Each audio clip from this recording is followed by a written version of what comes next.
A millionaire CEO slides into his luxury car, and a chilling voice of a 7-year-old black girl orders him to shut up.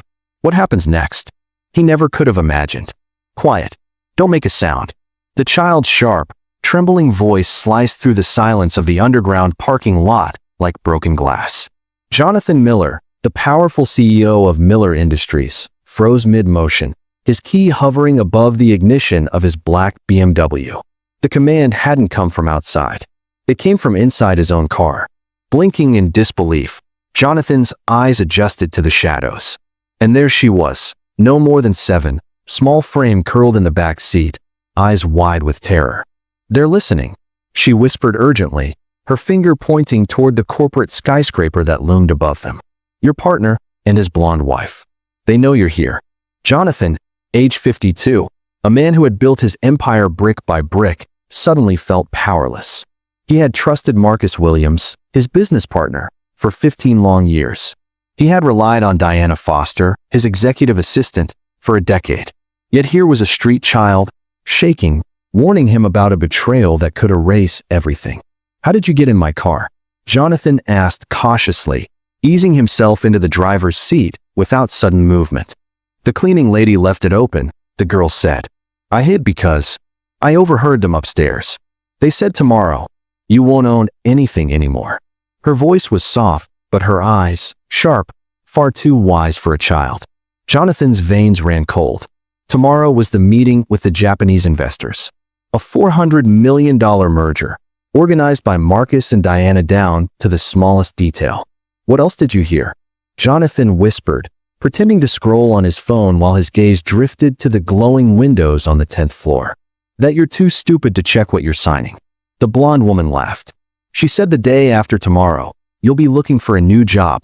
The child shrank into her.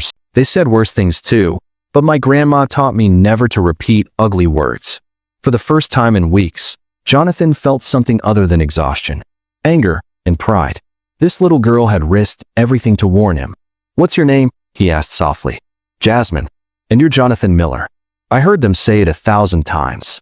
She hesitated, then whispered, "Are you going to call the police on me now?" Jonathan smiled, genuinely, almost forgetting the storm ahead. "No, Jasmine. You may have just saved my life's work." Through the rearview mirror, Jonathan noticed the office lights flicker out floor by floor. Marcus and Diana would be walking down any second, confident that tomorrow would crown them victorious. But what they didn't know was that Jonathan had just gained the most unexpected ally imaginable. Jasmine had gifted him something worth more than money, more than contracts. Time to fight back. As the BMW rolled quietly out of the parking lot, Jonathan's mind raced, piecing together a strategy. Yet one question gnawed at him. Why would a 7-year-old risk everything for a stranger? The answer would change not just his revenge, but his entire idea of justice.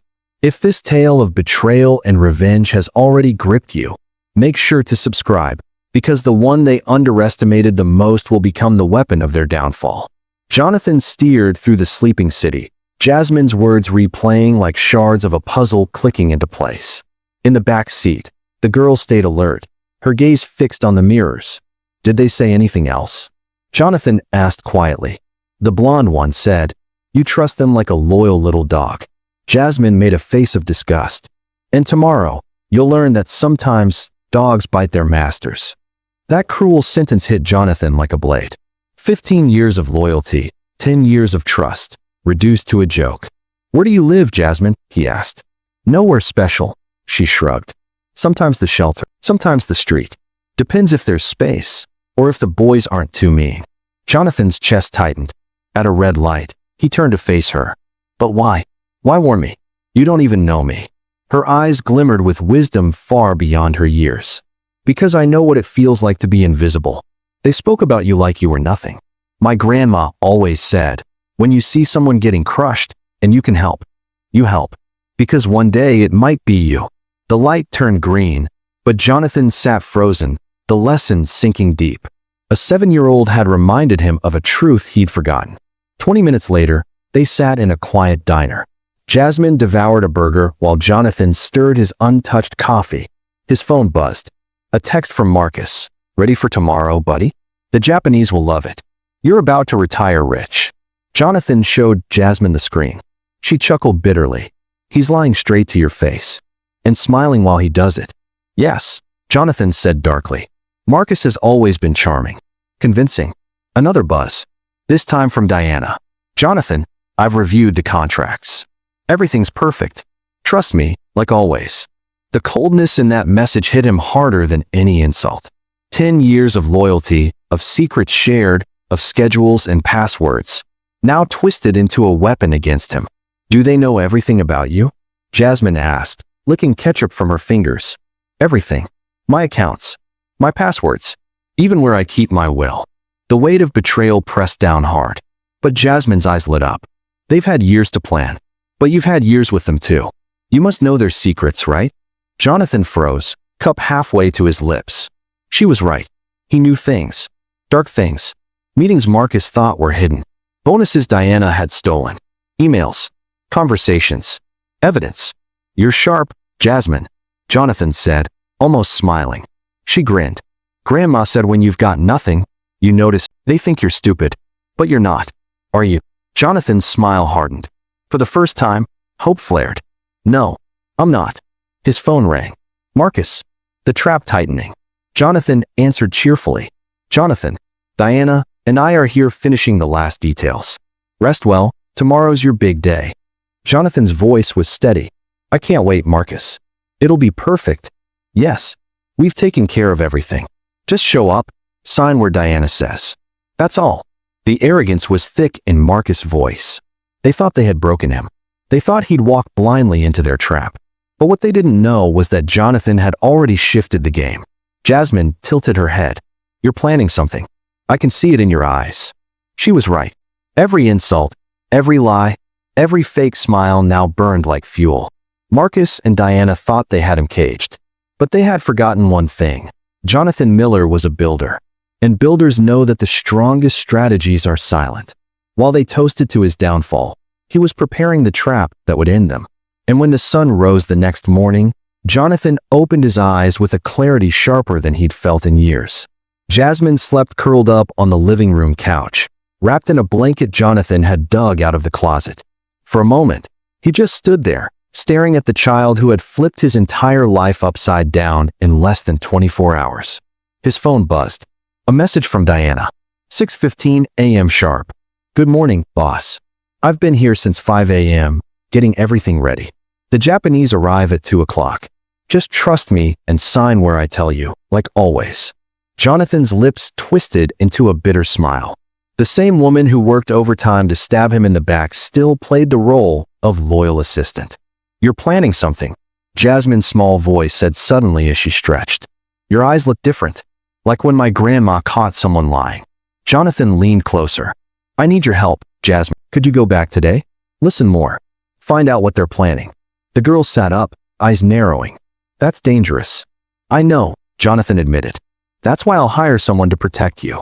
He had already made his choice during the sleepless night. He dialed a number he hadn't used in a year. Gabriel Torres. Private investigator. Former cop. Jonathan. The man's voice was rough, surprised. Didn't think I'd ever hear from you again. They came me last year, remember? Jonathan's jaw clenched. That wasn't my decision, Gabriel. A pause. Then a dry laugh. I figured. Marcus never liked anyone asking uncomfortable questions. So what do you need? 2 hours later, Gabriel sat at Jonathan's kitchen table, eyes flicking between him and Jasmine with equal parts concern and admiration. A weathered man in his 40s, scarred hands, sharp eyes. He didn't miss a thing. So let me get this straight, Gabriel muttered. This little detective uncovered a $200 million conspiracy overnight. He shook his head. Kid, you've got instincts. Jasmine grinned through a mouthful of toast. Grandma always said, when you've got nothing, you listen to everything. Gabriel pulled a tablet from his bag. While Jasmine was saving your company, I did some digging too. Marcus and Diana, they're not just betrayers. They're criminals. His finger slid across the screen, spreadsheets, transfers, shell companies. For 2 years they've been bleeding you dry. Fake clients. Fake contracts. Millions laundered. The Japanese merger? It's not about growth. It's about washing their stolen money. They need your signature to lock it all in, then you're out. Done. And they're clean. Jonathan's fists clenched, fury boiling like ice in his veins. They used my trust to fund their corruption. Jasmine leaned forward, eyes glinting. And now it gets interesting. They think you're dumb, but you've got an investigator. And me. They don't know that. The phone rang. Marcus. Partner, his voice oozed charm. Hope you slept well. Diana and I have been here since dawn. The Japanese will be blown away by our organization. Jonathan's voice was smooth, hiding the rage. I'm sure they will. One more thing, Marcus added, smugness dripping. Don't worry about reviewing the documents. Technical stuff. You've always trusted us, right? Just sign where Diana tells you. Jonathan hung up, while in his throat. They weren't just thieves. They were arrogant enough to believe he'd thank them for it. Gabriel's stare was steady. Two choices. Call the cops now. Hope the courts don't let them slip through, or Jonathan leaned in. Or you let them hang themselves. Walk into that meeting like their victim, but leave as their executioner. Jasmine clapped her hands, eyes sparkling. Yes. Pretend you don't know. Then boom. You've got them on record. For the first time, Gabriel cracked a grin. Exactly. Catch them celebrating their victory, while the police catch them red-handed. Jonathan's phone buzzed again. This time Diana. Jonathan, you're the best boss anyone could ask for. After today, our partnership will last forever. The hypocrisy burned like acid. Not only had she betrayed him, she enjoyed it. They think I'm weak, Jonathan muttered. That my kindness is stupidity. Gabriel closed his tablet with a snap, eyes like steel. Then show them. Kindness mixed with strategy? Deadly. Jasmine hopped off the couch, fists clenched. I'll help. I can hide near the boardroom. Record everything on your phone. Jonathan froze. She was only 7. But then he remembered. She'd already risked more than any adult he knew. Fine, he said. But Gabriel never takes his eyes off you. Gladly, Gabriel replied. Watching those two choke on their own arrogance will be the highlight of my year. As they laid out the plan, Jonathan felt something stir inside him. A fire he thought had died long ago. For years, Marcus and Diana had crafted their perfect trap. But today, they'd walk straight into it themselves. For 15 years, Jonathan had been the patient partner, the generous boss, the man who always believed in people. But today, they would meet the other side of Jonathan Miller, the side born when patience runs dry. The meeting was set for 2 p.m. By 2:05, Marcus and Diana would discover the truth. The lamb they thought they were leading to slaughter had grown teeth. Sharp ones. And today, he was ready to bite. At exactly 2 o'clock, Jonathan strode into the Miller Industries conference room as if it were just another routine day.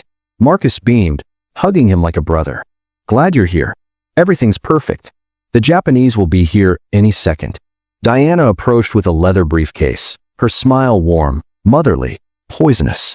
Boss, I've marked every spot with yellow post-its. Just sign where I tell you. Trust me, as you always have. Jonathan looked at her calmly. Of course. Jonathan leaned back in his chair, calm but deadly. But before we start, I want to show you something. The door opened. Gabriel Torres strode in carrying a heavy box of files, and behind him, 2 federal agents.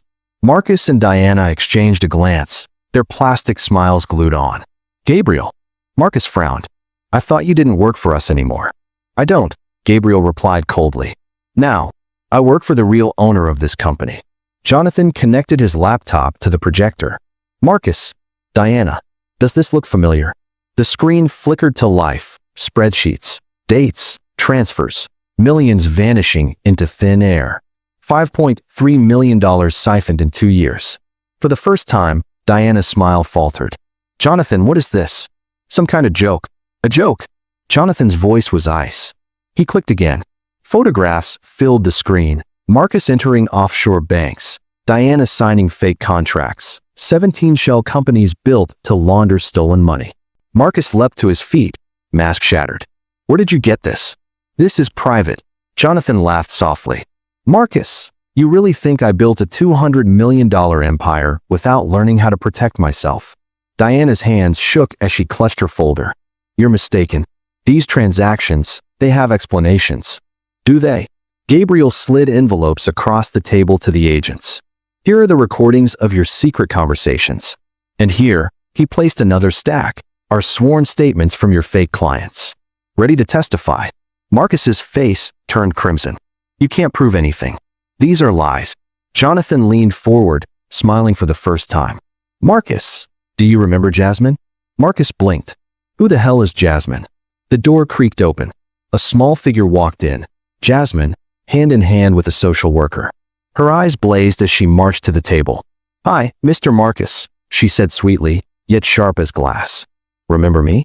I was hiding under your desk when you called Mr. Yamamoto and said you'd steal Mr. Jonathan's company. The silence was suffocating. Diana's voice cracked.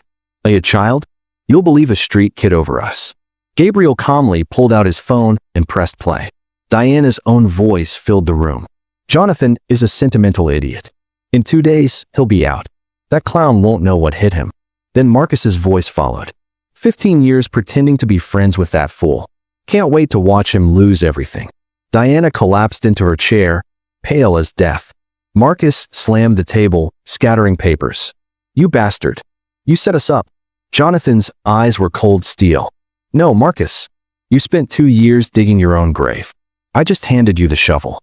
One of the federal agents stepped forward. Marcus Williams. Diana Foster. You're under arrest for embezzlement, laundering, and conspiracy. Handcuffs clicked. Marcus roared. I'll destroy you. Jonathan stood, straightened his tie, and whispered. You already tried. The difference is, I'm better at it than you. Diana wept as she was escorted out. Jonathan felt nothing. No pity. Only clarity. For years, she'd smiled in his face while robbing him blind. A small tug on his hand pulled him back. Jasmine looked up. Mr. Jonathan, will they really go to jail? Yes, Jasmine, he said softly. For a very long time. Gabriel snapped his briefcase shut, satisfied. The Japanese canceled their meeting after hearing about the investigation. But 3 other companies already called. They want real partnerships. Jonathan nodded, watching the police van disappear. For 15 years, he had trusted Marcus. For 10, he had treated Diana like family. They turned his kindness into a weapon. But Jasmine remained by his side. Mr. Jonathan, are you sad? She asked. He looked down at the girl who had saved everything. No, Jasmine. For the first time in years. I'm at peace. Because I've learned there are people like you. People who do right, even when there's nothing in it for them. Outside, Marcus and Diana's arrogance crumbled into chains. Inside, Jonathan realized betrayal had given him a strange gift, the clarity to see who truly deserved his trust. Yet one question remained. Why would a 7-year-old risk everything for a stranger? The answer would shake his world. 6 months later, Jonathan stood in his new office, 20 floors above the city.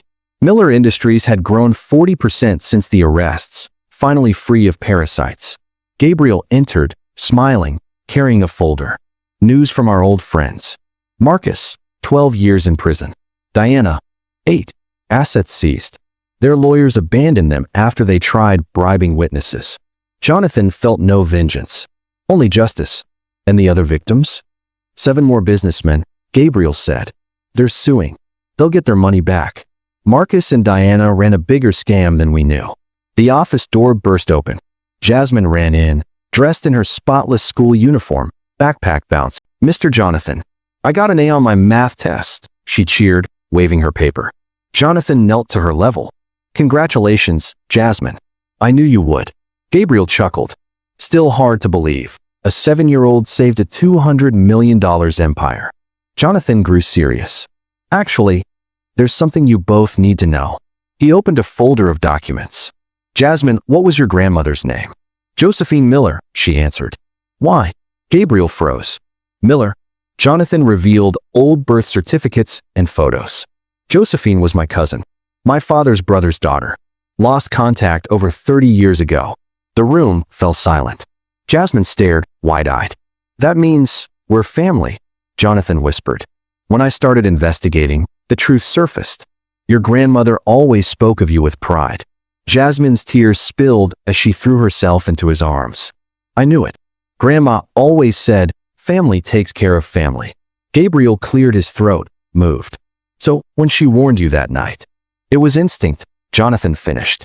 Family protecting family, even without knowing.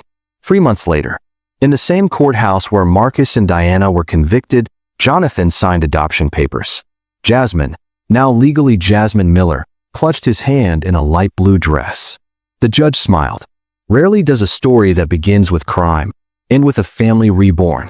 At the celebration dinner, Jasmine looked up, her gaze wise. "Dad, do you think Grandma knew this would happen?" Jonathan thought for a long moment. "Yes, I think she knew, and I think she'd be proud of how you saved us." 1 year later, 2 letters arrived. One from Marcus, a pathetic apology, calling it a misunderstanding. The second from Diana, blaming Marcus, playing victim. Jonathan ripped them both without finishing. Jasmine smirked. They still don't get it. It's not about forgiving or not. It's about moving on, being better. 5 years later, Miller Industries ranked among the top 100 tech firms in the country. Jonathan launched a scholarship program for vulnerable children. 200 kids educated and housed every year. Jasmine, now 12, became the program's honorary president, handpicking beneficiaries, guiding kids just like her. At the anniversary dinner, she turned to him. "Do you know the best day of my life?" Jonathan smiled. "Which one?" "The day I got into your car. Because that day, I didn't just save your company. I saved our family." Jonathan's eyes welled with pride. Marcus and Diana had tried to destroy him. Instead, they had given him the greatest gift of his life. A daughter, a purpose, and proof that sometimes betrayal is just the universe's way of introducing us to the people who are meant to save us. Because true revenge isn't in destroying enemies.